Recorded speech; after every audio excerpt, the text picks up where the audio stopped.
Kalau kamu lewat di apa namanya taman-taman surga, duduklah farta'u. Lalu sahabat bertanya, bagaimana duduk di taman surga ya Rasulullah?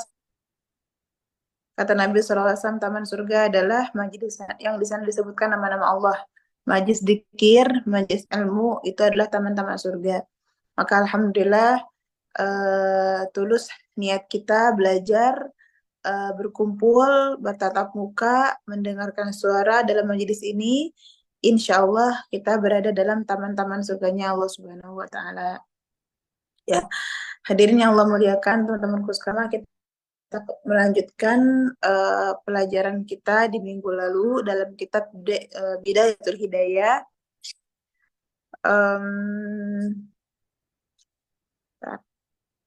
Okay. Selesai kita membahas tentang mukadimah ya kemarin. Kita ulang pelajaran kemarin itu musannif berkata jangan apa namanya orang dalam mencari ilmu itu ada 3 golongan gitu ya yang sudah kita bahas kemarin. Yang pertama orang-orang yang faizin, dia adalah orang yang mencari ilmu, berdakwahnya, belajarnya betul-betul karena Allah Subhanahu wa taala. Yang kedua adalah mukhatirin. Mukhatirin itu siapa? Orang yang dalam proses belajar mengajarnya itu ada maksud lain. Maksud lainnya apa? Maksud ketenaran, maksud hajat dunia, maksud apa namanya? Banyaklah maksud-maksud dunia gitu. Selain maksud akhirat, itu termasuk orang yang mukhatirin. Apa mukhatirin? Mukhatirin adalah orang yang dikhawatirkan kalau dia tidak bertobat, maka diwafatkan dalam keadaan su'ul khatimah, naudzubillah. Yang terakhir adalah halikin. Siapa halikin? Halikin adalah orang yang belajar dan mengajarnya betul-betul karena ada maksud lain, bukan karena Allah Subhanahu wa taala. Maka teman-temanku sekalian, penting kita ini menanyakan atau mengkoreksi niat kita kembali, maksud kita belajar dan mengajar itu untuk apa gitu ya. Nauzubillah, kalau ada maksud akhir, luruskan dulu. Belajar kita ingin betul-betul menghilangkan kejahilan, ingin betul-betul menambah ketakwaan, ingin betul-betul lebih dekat dan mengenal Allah Subhanahu wa taala. Ya. Maka dengan rahmat dan Allah Subhanahu wa taala baik sekali sama kita ya. Tinggal duduk aja kita di rumah, kita bisa mengikat majelis ini gitu ya, subhanallah. Ini suatu nikmat yang luar biasa. Baik teman-temanku sekalian, sekarang kita lanjut pada Al-Qismul Awal dalam kitab Bidayatul Hidayah. Al-Qismul Awal. Fi ta'at. Nah, ini ngebahas tentang taat. Alam. Inna awamirillahi ta'ala faraidu wa nawafilu. Fal fardu ra'sul mali. Wa bihi tahsulun najatu wa naflu huwa ribhu. Wa bihil fawzu bid darajat. Ya alam, ketahuilah bahwa perintah-perintah Allah itu ada dari golongan fardu, ada dari golongan sunnah gitu. Kita dasarkan dari awal dulu ya.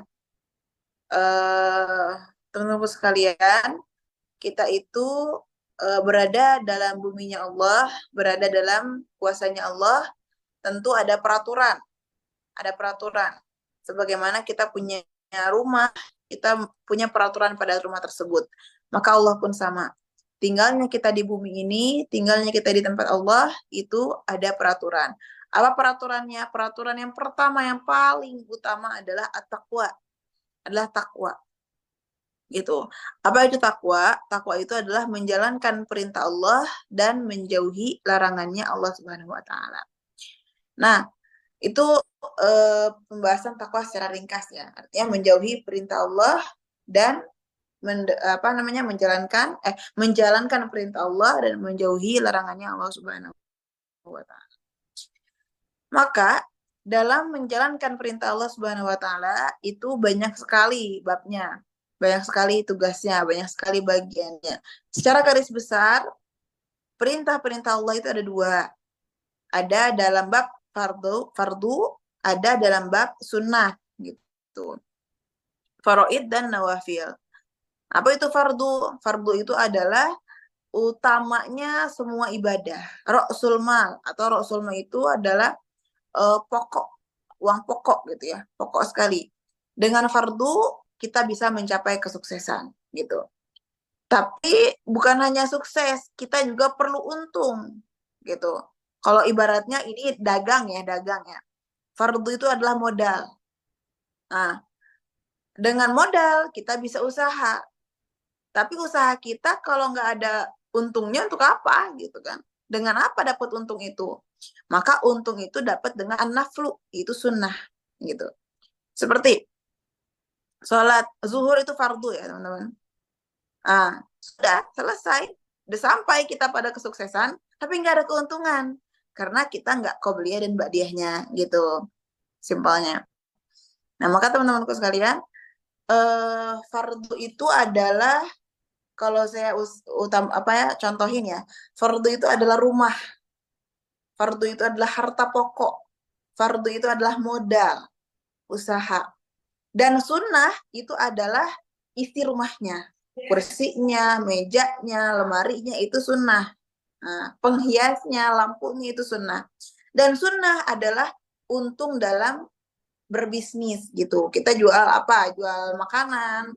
Kalau hanya balik modal itu artinya fardu. Tapi kalau udah dapat untung itu dapatnya artinya dapat pahala sunnah gitu. Dapat untungnya. Nah maka kalau seandainya pahala itu berbentuk uang, berbentuk harta, berbentuk benda, pasti kita akan berhitung ya untuk berlomba-lomba dapat untung gitu. Tapi sama Allah saking rahasianya jenis bentuk pahala itu seperti apa, rahasia banget. Jadi sama Allah nggak ditunjukin. Seperti barang siapa yang bangun pada malam Lailatul Qadar, maka dia seperti ibadah 1000 bulan gitu kan. Lalu ibadah 1000 bulan bagaimana? Bentuknya, pahalanya seperti apa? Sama Allah nggak dikasih lihat. Sama kita cuman dibikin kita ini takjub dengan ganjaran atau janji yang Allah kasih sama kita. Tapi nggak ada bentuknya. Supaya apa? Kita tidak berhitung. Tapi kita terus menabung, merasa kurang. Nambah gitu kan. Jadi kalau keseharian kita cuman ngerjain fardu aja, cukuplah kita sholat subuh sampai isya gitu ya. Memang itu yang fardu, memang itu yang wajib. Tapi kalau hanya sekedar itu, kita nggak ada untung. Orang-orang ke surga dengan pahala untungnya. Kalau kita ke surga dengan pahala modalnya gitu. Kalau kita tidak menyebarkan amal sunnah gitu ya. Nah sekarang, apakah puasa Ramadan wajib? Wajib. Orang yang selesai puasa Ramadan berarti dia mempunyai modal dalam agamanya. Tapi saya bukan hanya Ramadan. Ketika Ramadan yang ngelewatin hari Senin, ketika Ramadan yang ngelewatin hari Kamis, ketika Ramadan yang melewati tanggal 13, 14, 15, niatkan plus sunnah. Maka fardu kita mendapatkan pahala sunnah. Contoh, bulan Ramadan jatuh pada hari Senin. Ya Allah, saya niat hari ini puasa fardu Ramadan dan puasa sunnah hari Senin. Jadi dapat pahala dua, pahala fardu dan pahala sunnah gitu. Itulah orang yang pintar berbisnisnya, bisnis akhirat gitu. Teman-teman juga kan kalau pengen usaha pintar berbisnis ya, gimana caranya biar barang kita ini laku gitu kan. Kita endorse influencer, kita bikin promosi, kita bikin seperti bazar gitu. Bagaimanapun caranya, yang penting bisnis kita jalan gitu.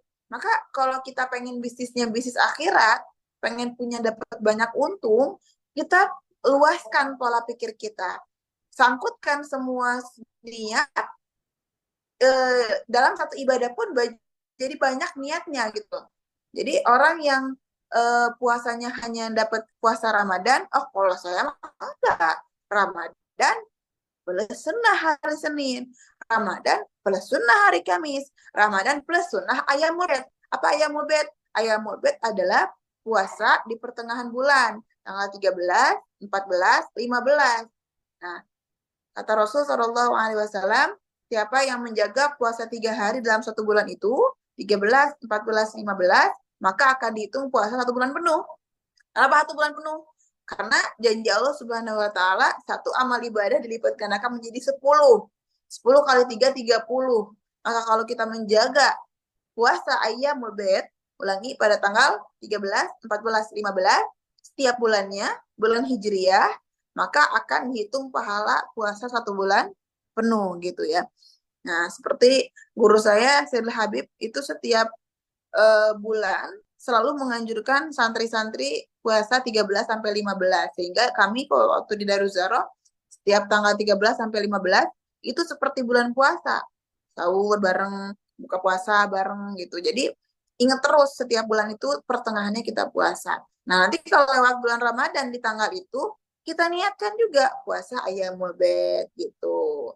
Ya, jadi dapat pahala wajib dan dapat pahala sunnah gitu ya.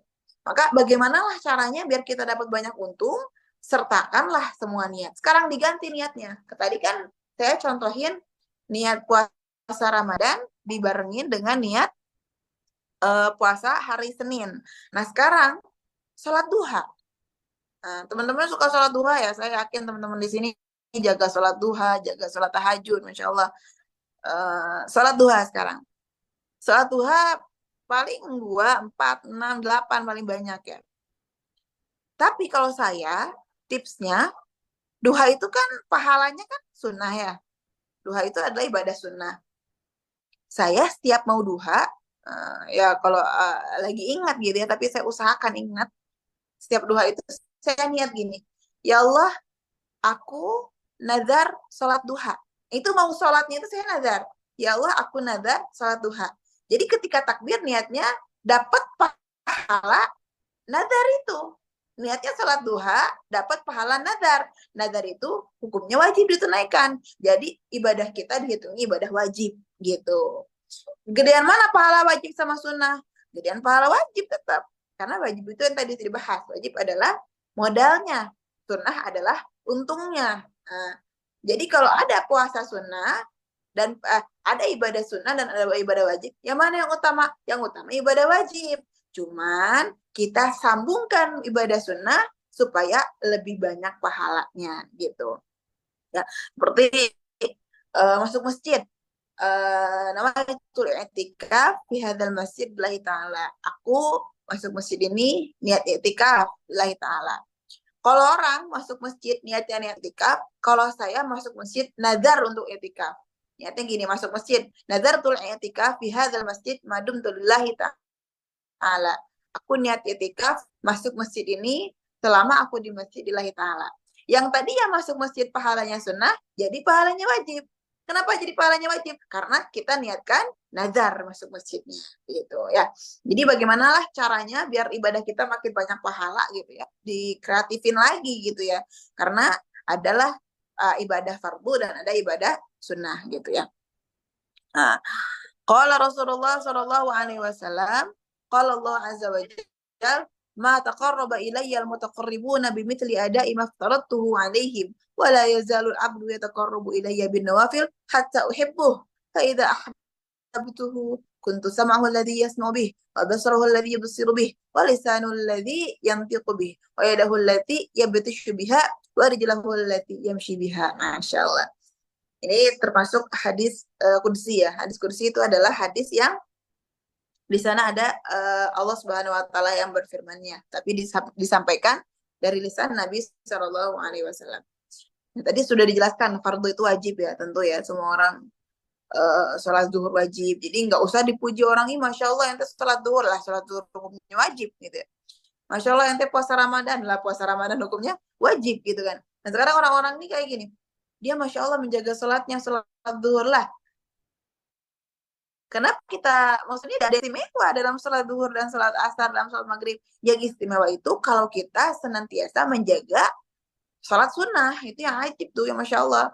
Dimanapun kita safar, kemanapun kita pergi, kita jaga sunnah kita, itu baru yang luar biasa.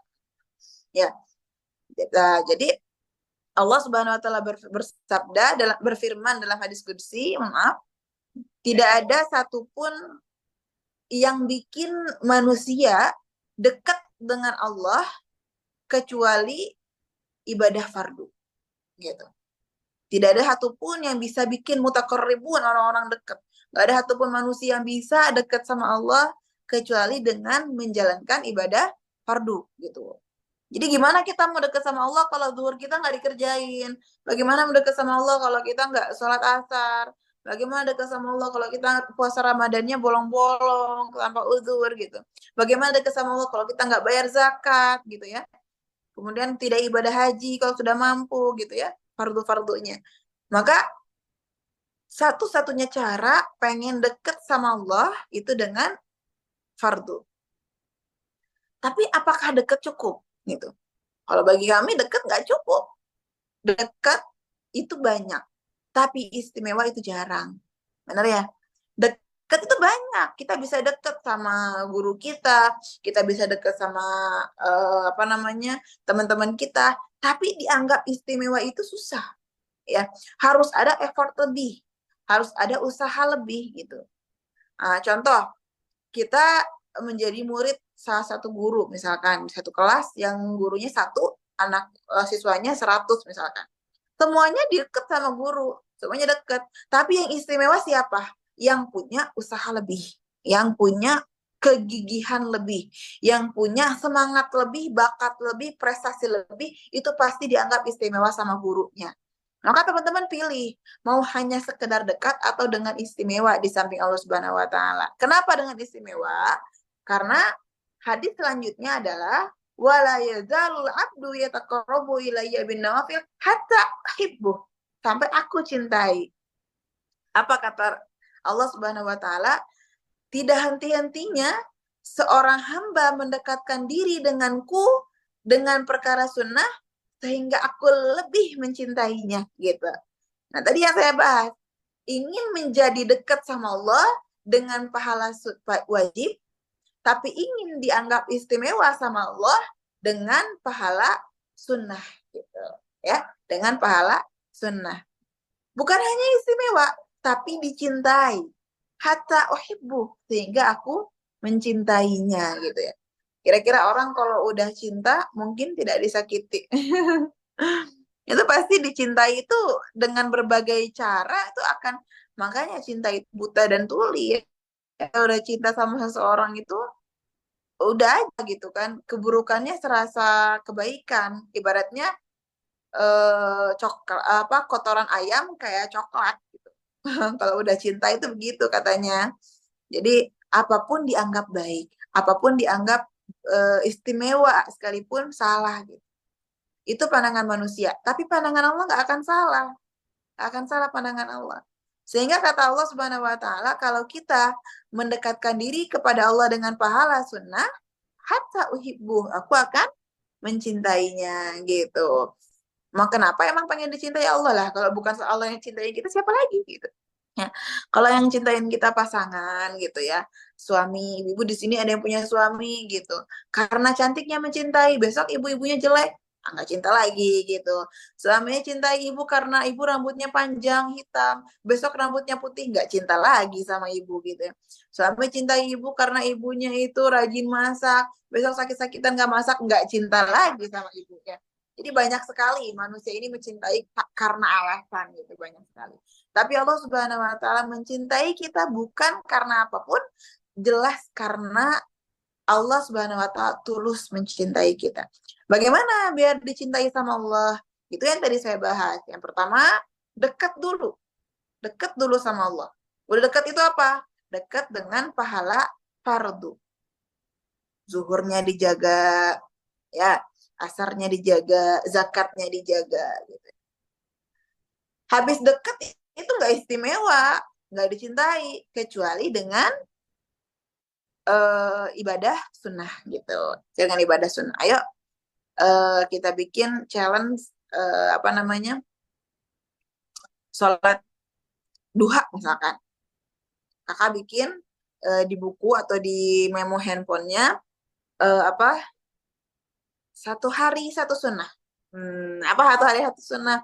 Hari ini aku mau duha. Aku tantangin diri aku, selama aku suci dari haid, aku nggak akan ninggalin duha, gitu. Duha terus gitu. Atau satu hari satu sunnah apa? Saya mau bersiwak. Bersiwak itu apa namanya, diridhoi Allah dan dibenci setan. Siapa yang rajin siwak akan dimudahkan ketika sakaratul mautnya mengucapkan kalimat la ilaha illallah gitu, kalimat tauhid. Aku mau siwak gitu. Ayo sehari satu sunnah. Atau aku mau ini istiqomahin puasa Senin Kamis gitu. Sulit tapi yolah kita coba gitu kan. Apa aja lah. Kita harus tampil istimewa gitu. Karena apa? Kalau saya pikirnya gini,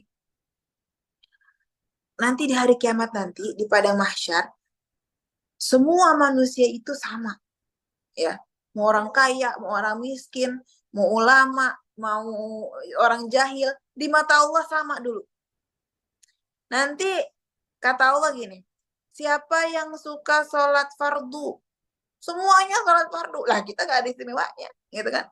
Tapi nanti kata Allah gini, siapa yang suka puasa Senin Kamis? Gitu. Nanti dipanggil sama Allah. Nanti tiba-tiba kalau kita emang suka Senin Kamis, kita bilang, ya Allah, anak ya Allah, puasa Senin Kamis. Masuk kamu dalam pintu surga namanya Ar-Rayyan. Udah disiapin pintu surga Ar-Rayyan itu untuk orang yang senantiasa menjaga puasa Senin Kamisnya.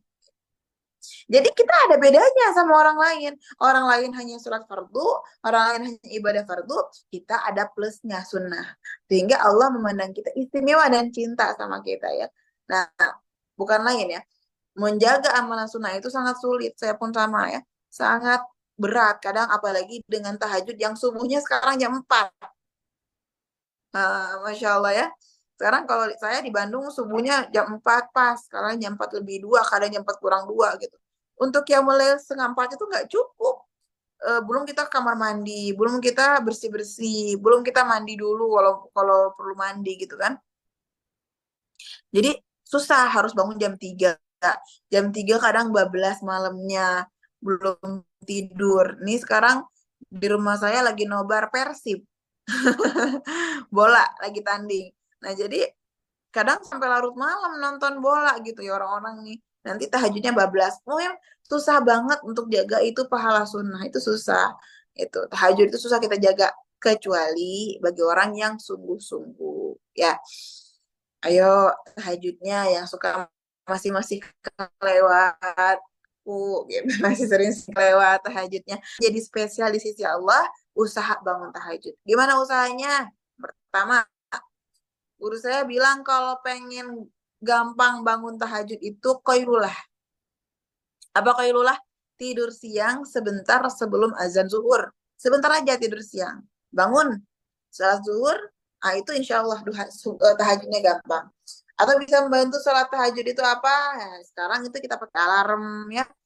Terus lagi tahun sama teman-teman di rumah ataupun saudara ataupun pasangan di rumah. Ayo bangun yuk tahajud yuk gitu kan. Ya. Kembali lagi ke topik. Tadi apa?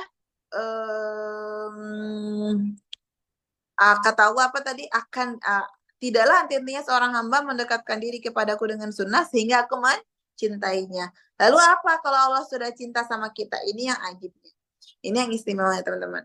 Fa'idha ahbabtuhu kuntu sama'ahu alladhi yasma'u bih. Kata Allah Subhanahu wa taala, ketika aku mencintai seorang hamba, maka aku akan menjadi telinganya ketika dia mendengar. Aku akan menjadi telinganya ketika dia mendengar. Kemudian aku akan menjadi pandangannya ketika dia melihat. Aku akan menjadi lisannya ketika dia berbicara. Aku akan menjadi tangannya ketika dia merangkul. Dan aku akan menjadi kakinya ketika dia berjalan. Maksudnya apa? Maksudnya apa? Ketika kita mengamalkan sunnah, ketika kita menjaga ibadah sunnah, maka Allah akan menjaga anggota tubuh kita. Allah akan menjaga mata kita, Allah akan menjaga telinga kita, Allah akan menjaga kaki, tangan, dan lidah kita. Ketika itu semua dijaga sama Allah, Allah nggak akan mungkin menjerumuskan anggota tubuh ini untuk ibadah yang nggak Allah sukai. Karena ya gitu ya.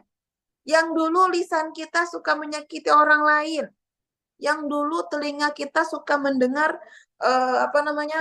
perkara yang Allah larang, yang dulu tangan kita suka menzolimi orang lain, yang dulu kaki kita melangkah ke tempat yang Allah nggak sukai. Sekarang semenjak kita menjaga amal sunnah, sama Allah dijaga semuanya. Ketika itu kita mau lakukan dosa, sama Allah nggak jadi. Mau ngelakuin satu maksiat, sama Allah ketahan. Karena matanya adalah Allah, telinganya dijaga sama Allah, tangannya dijaga sama Allah, kakinya pun dijaga sama Allah.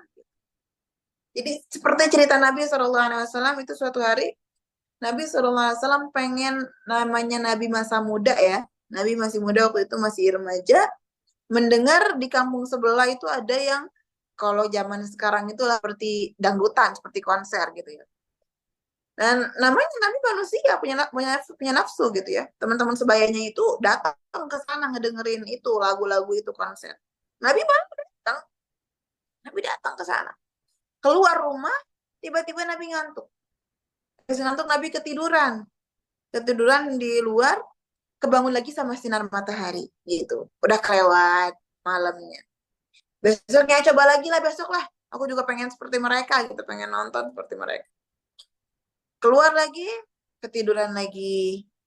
Ketiga kalinya Nabi bilang, gak usah. Sama Allah dijaga langkahnya dari menjalankan perkara yang Allah gak suka. Sampai gak jadi.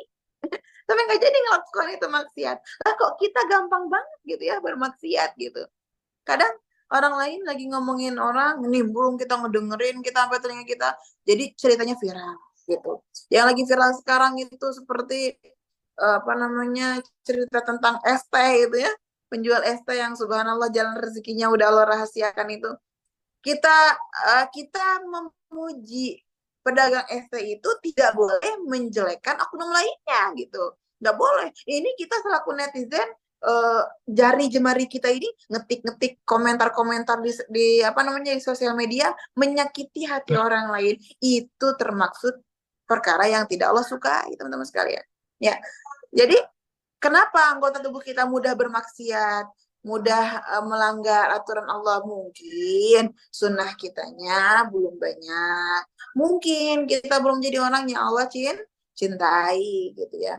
Maka teman-teman, ayo perbanyak amalan sunnah gitu. Sunnah itu yang saya rasakan, kalau kita tinggalkan sekali, dia akan candu. Kita tinggalin satu kali sunnah, lama-kelamaan akan kita tinggalin terus, sampai kita nggak ngerjain itu. Tapi kalau kita menjaganya, umur hidup kita pegang itu sunnah, kita amalkan itu sunnah, dia juga akan candu terus keamalin gitu. Tapi kalau sekali kita tinggalkan, nggak apa-apa lah, sekarang nggak duha lah, udah males, baju udah kotor misalkan, saya yakin besoknya nggak duha lagi, gitu. Atau nggak apa-apa lah, sekarang nggak tahajud lah, saya yakin besoknya juga nggak tahajud, gitu. Jadi teman-teman, duha sunnah itu sangat pencemburu. Kalau kita tinggalkan, dia akan lari. Tapi kalau kita jaga, dia akan menjaga kita, gitu. Bener-bener cemburu banget, gitu. Jadi kalau contoh kita lagi di jalan ya, lagi safar, untuk sholat qobliyah ba'diyah itu kan berat ya untuk perjalanan. Kalau kita di rumah lah enak lah, di rumah nggak ada kegiatan atau lagi apa namanya lagi libur gitu kerja, insya Allah mudah dengan qobliyah dan ba'diyah. Itu pun kalau nggak malas. Kalau di tempat kerja, di jalan gitu, untuk qobliyah ba'diyah sholat fardu itu menurut saya suatu perjuangan. Tapi kalau teman-teman bisa menjaganya dimanapun itu, kapanpun itu, sunnah akan lebih menjaga kita. Nah, sama Allah apa? Diluaskan waktunya untuk kita bisa duha. Sama Allah apa? Dimudahkan tubuh kita untuk sholat duha, gitu kan. Tapi kalau sekali kita tinggalkan qobliyah ba'diyah itu, insya Allah akan kecanduan untuk ninggalin. Gitu. Di antara sunnah yang luar biasa pahalanya banyak itu adalah sholat awabin, teman-teman. Awabin itu apa? Awabin itu sholat 6 rakaat setelah sholat maghrib. Akan ditulis pahala ibadah yang lama, luar biasa. Kita jaga kita sholat awabin itu sholat sunnah. Di antara sunnah yang luar biasa lagi adalah witir, teman-teman. Malam itu apa namanya, kalau kita yakin gak akan bangun, sholat witir dulu malam. 3 rakaat dengan 2 kali salam. 2 rakaat 1 kali salam. Tapi kalau saya yakin kalau bangun tahajudnya gitu kan, ya udah bangun tahajud, akhiri sholat kita dengan sholat witirnya. Jadi banyak sekali sunnah-sunnah yang muakkad yang kalau kita nggak kerjain kita rugi, benar-benar rugi. Di antaranya apa tadi? Sholat awabin. Lagi apa lagi? Sholat duha. Duha ini pokoknya menurut saya penting banget dah. Kalau kita ninggalin duha, kalau bisa bilang dosa-dosa, rugi, rugi banget teman-teman. Kalau nggak sholat duha itu. Kemudian lagi yang penting lagi sunnah itu relatif ya tentunya ya. Qobliyah ba'diyah gitu. Kita harus jaga itu qobliyah ba'diyah. Nah, gitu. Ya. Jadi banyak sekali pahala-pahala sunnah yang bisa mendekatkan kita dengan Allah Subhanahu wa taala. Contoh ya. Contoh nanti di hari kiamat nanti kan ada mizan. Mizan itu apa? Mizan itu timbangan. Contoh kakak Raya, kakak Raya. Contoh. Contoh kakak Raya bagian digilir timbangan. Bayangin aja kita lagi di padang mahsyar, lagi ditimbang amal ibadah kita. Terus sama Allah Subhanahu wa taala ditimbang, lah timbangannya setengah-setengah. Setengah-setengah, Kak. Amal baiknya 50%. Contoh ini contoh ya, Kak ya. Mohon maaf ya. Amal baiknya 50%, amal kurang baiknya 50% juga gitu. Lah gimana nih ya tahu gak tengah-tengah gitu. Ini surga atau neraka nih gitu kan. Tiba-tiba ada satu amalan yang belum dihitung. Kok ada nih. Karaya hari Jumat malam Sabtu belajar dalam majelis taklim sekalipun majelisnya Zoom. Oh ada pahalanya, nambah 2 poin. Jadi kebaikannya 52, keburukannya 52, masuk surga. Gitu ya.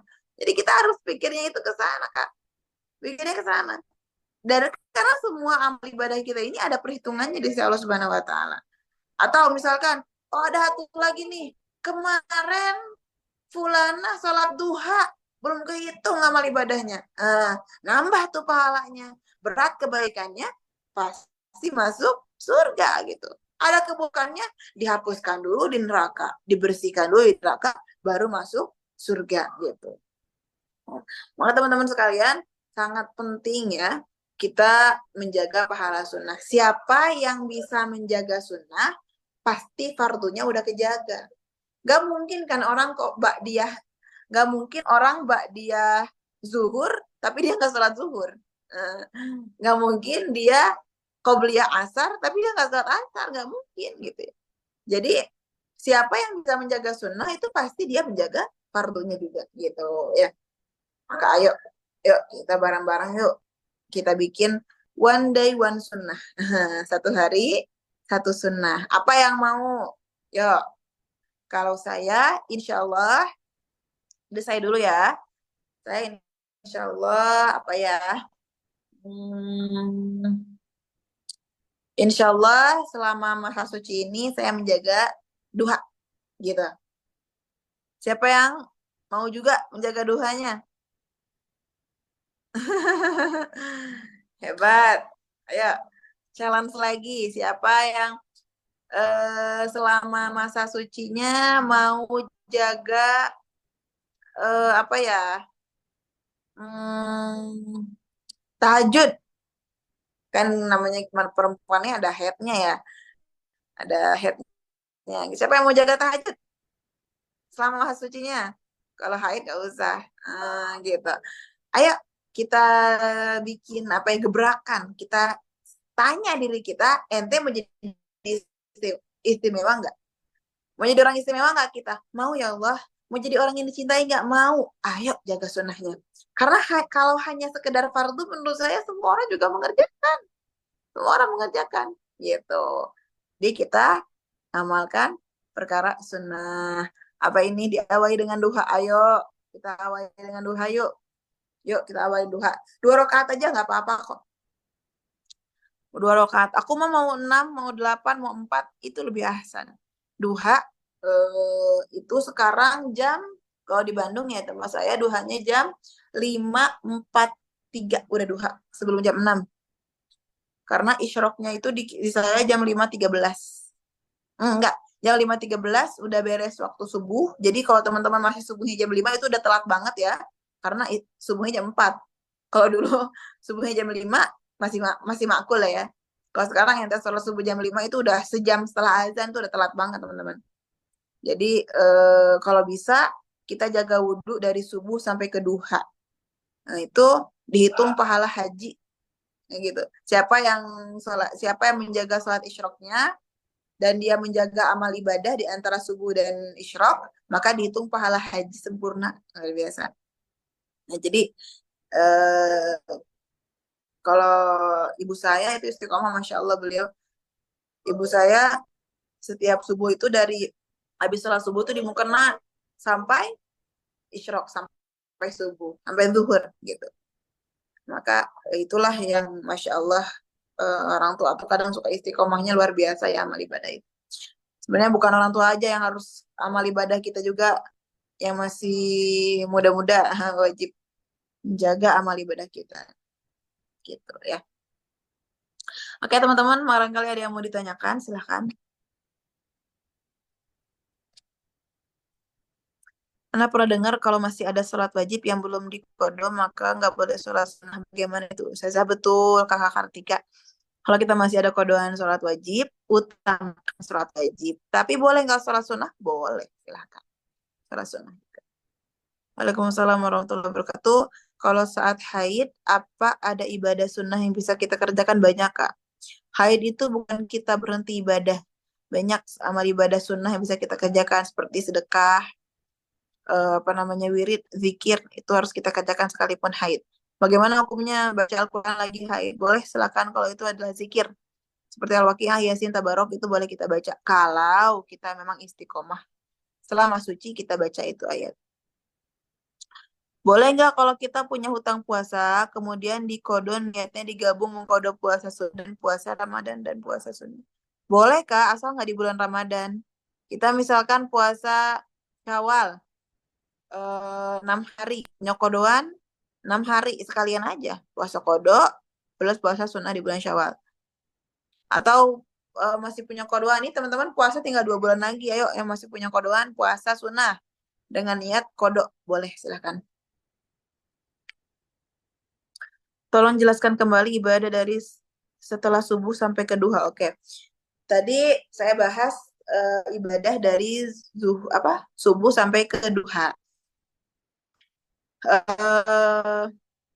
Siapa yang menjaga antara subuh sampai dia sholat isyraq, maka akan ditulis puasa ibadah haji gitu.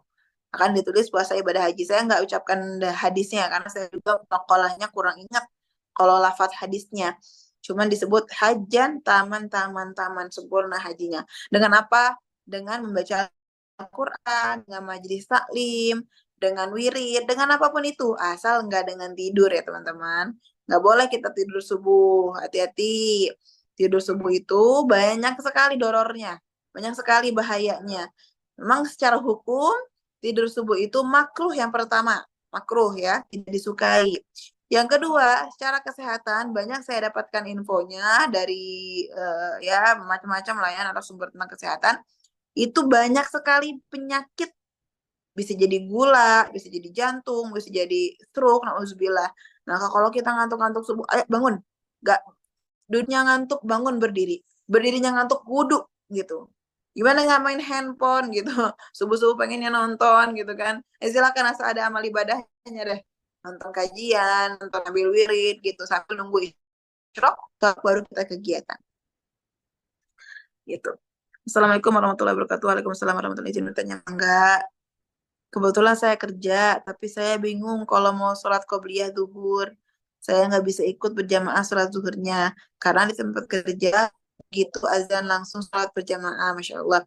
Sedangkan untuk sholat wajib dianjurkan untuk berjamaah. Bagaimana? Oke. Nah, di sini saya bahas tentang sholat rawatib. Sholat rawatib qobliyah, sholat rawatib qobliyah, apapun sholatnya, masuk waktunya dengan masuknya waktu sholat. Azan zuhur masuk waktu qobliyah. Dan sholat qobliyah berakhir dengan berakhirnya sholat itu sendiri. Jadi boleh nggak qobliyah setelah sholat zuhur? Boleh, silahkan. Dihitung apa? Dihitung pahalanya, dihitung niat ada, bukan kodok, karena masih di waktunya. Tapi lebih utama sebelum sholat zuhurnya. Tapi kalau dikerjakan pada zuhur, boleh nggak? Boleh, silahkan. Sedangkan waktunya sholat ba'diyah itu setelah mengerjakan sholat fardu sampai berakhirnya waktu fardu itu. Jadi nggak boleh kita ba'diyah sebelum sholat fardu. Sekalipun sekarang contoh, sudah jam 9 belum sholat isya. Qobliyah, ba'diyah dulu baru isya. Nggak boleh. Tetap isya dulu baru ba'diyah. Dan berakhir waktunya sampai habisnya waktu sholat isya tersebut. Gitu. Ya. Kalau belum paham bisa ditanyakan lagi. Kalau semisal kita ketiduran di sholat zuhur dan bangun di sholat asar, apakah kita sholat asar terlebih dahulu atau sholat zuhur terlebih dahulu? Kak Nur Kartika. Orang yang meninggalkan sholat karena ada uzur, seperti ketiduran itu tidak ada dosa ya, tapi jangan sengaja. Ini saya bahas tentang hukum tidur ya. Dalam kitab fikih dibahas yang tidur setelah mendengar azan, dengar azan tidur. Nah, kalau kita yakin akan bangun sebelum habisnya waktu, maka tidurnya hukumnya makruh. Ulangi, kalau kita yakin akan bangun sebelum habisnya waktu, maka hukum tidurnya makruh. Allahu Akbar, Allahu Akbar. Aduh ngantuk, tidur dulu, udah pasti bangun, tidur. Nah, yakin bakal bangun, tidurnya makruh.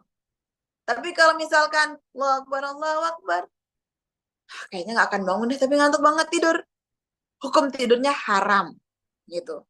Jadi tidak ada kebaikan setelah mendengar azan, tidak sholat, tidak boleh tidur. Tapi gimana kalau gambarannya tidur sebelum dengar azan? Nih seperti tidur jam 11, bangun jam 6. Ngelewatin waktu zuhur dan waktu asar. Itu nggak ada dosa. Karena orang yang tidur itu tidak ada taklif ya, tidak ada dosa. Apakah yang dikerjakannya zuhur dulu atau asar dulu? Dikerjakannya sholat yang di tempatnya. Asar dulu, baru zuhur. Kalau sampai maghrib dulu apa asar dulu? Maghrib dulu, asar lalu zuhur. Kalau bangunnya isya apa dulu? Lah mungkin minum obat bius kali ya. Bangunnya isya apa dulu? Isya dulu, maghrib, zuhur lalu asar gitu. Ya. Jadi sholat yang ada di waktunya dulu, gitu. Kak Kartika, bagaimana biar bisa istiqomah ibadahnya? Gimana ya? Istiqomah ibadahnya kuncinya lebih sadar diri sih Kak. Saya juga sama. Aduh, untuk ibadah itu untuk istiqomah luar biasa ya. Cobaannya luar biasa. Tapi kalau mikir ke apa namanya? Pengen diistimewain sama Allah, pengen dimuliakan sama Allah. Pokoknya kita lebih banyak apa ya? Husnuzon. Lebih banyak husnuzon. Insya Allah lebih semangat ibadah kita, istiqomah ibadah kita gitu. Niat menazar sholat sunnah duha dan dibacanya saat kapan saja. Bacanya niat sholat duha aja. Niat sholat duha. Ketika takbir, niat itu ya. Masalah niat itu panjang sekali pembahasannya. Mungkin nanti kita lebih rinci lagi. Al-Muhim. Niat sholat itu ketika takbir. Ada yang bilang sebelum sholat. Karena sudah bermaksud. Silahkan tergantung mazhab masing-masing. Kalau Imam Syafi'i. Niatnya itu ketika takbir. Niat sholat duha. Dan dapat pahala wajib nazar. Kalau misal lagi perjalanan jauh di kereta, nanti sholatnya itu jamak qashar atau lil hurmatil waktu. Kalau lil hurmatil waktu, boleh dijamak qashar atau enggak? Boleh. Kalau kita sholat di pesawat, sholat di kereta, itu kan wudunya nggak bisa sempurna. Ataupun kalau wudunya punya, kiblatnya nggak sempurna. Ataupun kiblat yang sempurna, apa namanya, sholatnya nggak bisa sempurna, ruku sujudnya gitu. Jadi sholat dalam kendaraan itu kita niat dihormatil waktu untuk menghormati waktu. Boleh jamak, kosor boleh silakan. Nanti gimana kodonya gitu ya? Nanti gimana kodonya? Ini contohnya gini. Kita lagi di kereta sholat jamak kosor. Nanti ngodoknya boleh jamak kosor atau enggak? Boleh jamak kosor atau enggak? Ngerti gak? Jadi gini, kita pergi ke Jawa misalkan naik kereta. Dari Jawa Barat ke Jawa Tengah. Habis itu kita sholatnya itu dihormati waktu itu dia karena tidak bisa sempurna. Lalu kita nanti ngodok sholatnya jamak atau enggak? Kosor atau enggak? Ini ada dua. Kalau kita kerjakan kodoknya itu masih dalam posisi safar, boleh mengkodoknya dengan jamak kosor.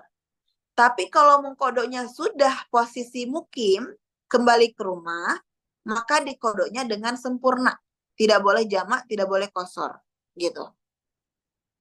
Paham ya? Ketika kita sholat, terus berasa ada yang keluar dari kemaluan atau seperti kentut, di kemaluan sholatnya diulangi kah?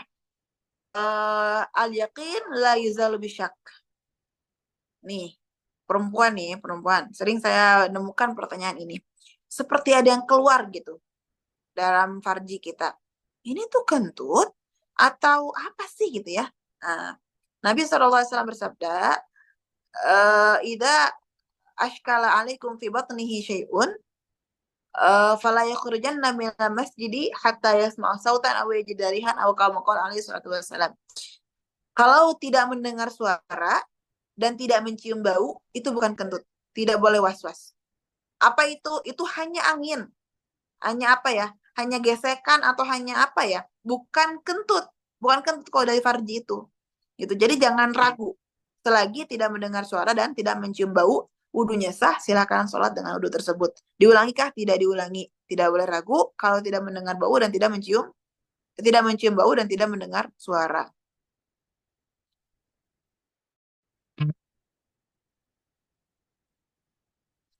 Nanti di kereta niatnya kosor juga sama gitu. Ya. Oke teman-teman, sekarang sudah 1 jam pembahasan. Bila ada pertanyaan yang lebih lanjut, insya Allah saya dijapri sama Kanabila nanti atau enggak silakan kontak ke dia kalau saya bisa bantu gitu. Kita mudzakarah. Kalau misalkan saya tidak akan menjawab yang saya tidak tahu. Wa iyyakum teman-teman. Ya mungkin itu aja yang bisa dibahas. Semoga ada kebaikannya, ada manfaatnya. Semoga pertemuan kita jadi ladang kebaikan, jadi ladang pahala di sisi Allah Subhanahu wa taala. Ya, kan? Lanjut. Alhamdulillah, itulah tadi penyampaian materi dan tanya jawab. Syukran katsir, jazakumullah khair Ustazah. Nah, selanjutnya kami minta kesediaan Ustazah untuk mendoakan majlis dan kami yang hadir di sini Ustazah. Tafadhal Ustazah. Ya. Bismillahirrahmanirrahim. Alhamdulillah Rabbil Alamin. Allahumma salli ala Sayyidina Muhammad wa ala ali Sayyidina Muhammad. اللهم يا عظيم السلطان ويا قديم الإحسان ويا دائم النعم يا كثير الجود ويا واسع العطاء ويا خفي اللطف يا لطيف الصنع يا حليم لا يأجل صل يا ربي على سيدنا محمد وعلى آله وصحبه أجمعين وارض عن الصحابة أجمعين. اللهم لك الحمد والشكر ولا من فضل وأنت ربنا حق ونحن عبدك رق وأنت لم تزل أهلا يا ميسر كل عسير ويا جابر كل كثير ويا صاحب كل فرد ويا مغني كل فقير ويا مقوي كل ضعيف ويا مأمن كل مخيف يسر علينا كل عسير فتيسير عسير عليك يسير. اللهم يا من لا يحتاج إلى البيان وتفسير حاجاتنا كثير وأنت عليم بها وخبير. اللهم إنا نخاف منك ونخاف ممن يخاف منك ونخاف ممن لا يخاف منك. اللهم حاكم من يخاف منك نجنا ممن لا يخاف منك. اللهم حكي سيدنا محمد صلى الله عليه وسلم أحرسنا بعينك التي لا تنام وكنفنا بكنفك الذي لا يرام وارحمنا بقدرتك علينا فلا نهلك وأنت ثقتنا يا أرحم الراحمين. اللهم إنا نسألك زيادة في الدين وبركة في الرزق وثبتا قبل الموت وشهادة عند الموت ومغفرة بعد الموت وعفوا عند الحساب وأمانة من العذاب ونصيبا من الجنة وارزقنا نظر إلى وجهك الكريم. اللهم ربنا لا تزغ قلوبنا بعد إذ هديتنا وهب لنا من لدنك رحمة إنك أنت الوهاب. ربنا آتنا في الدنيا حسنة وفي الآخرة حسنة وقنا عذاب النار.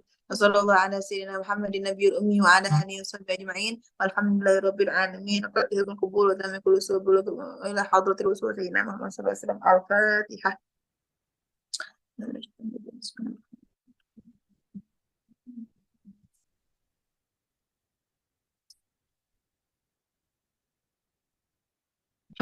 Assalamualaikum warahmatullahi wabarakatuh. Waalaikumsalam warahmatullahi wabarakatuh. Alhamdulillah, itulah tadi beberapa rangkaian acara kita pada malam hari ini. Kami ucapkan terima kasih banyak, syukran katsir, jazakumullah khair kepada Ustazah Miftahul Jannah dan segenap sahibul hidmah serta hadirin sekalian yang sudah menyempatkan untuk hadir. Selanjutnya akan kita tutup dengan doa penutup majelis. Bismillahirrahmanirrahim.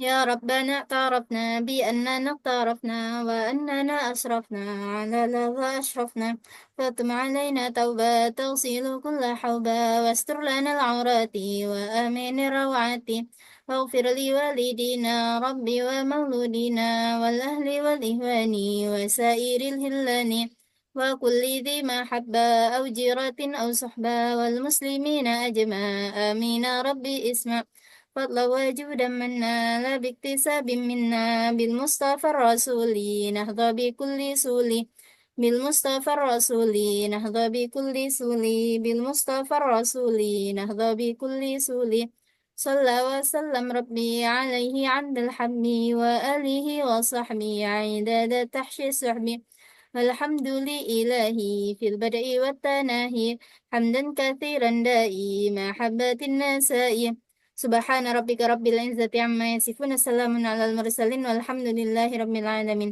في كل لحظة أبدا عدد خلقي ورضا نفسي وزنة عرشي ومداد كلماتي. Alhamdulillah, dengan berakhirnya doa tadi, maka berakhir pula acara kita pada malam hari ini.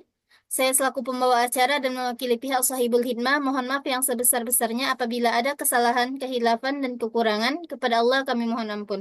Akhirul kalam, wassalamualaikum warahmatullahi wabarakatuh. Waalaikumsalam warahmatullahi wabarakatuh.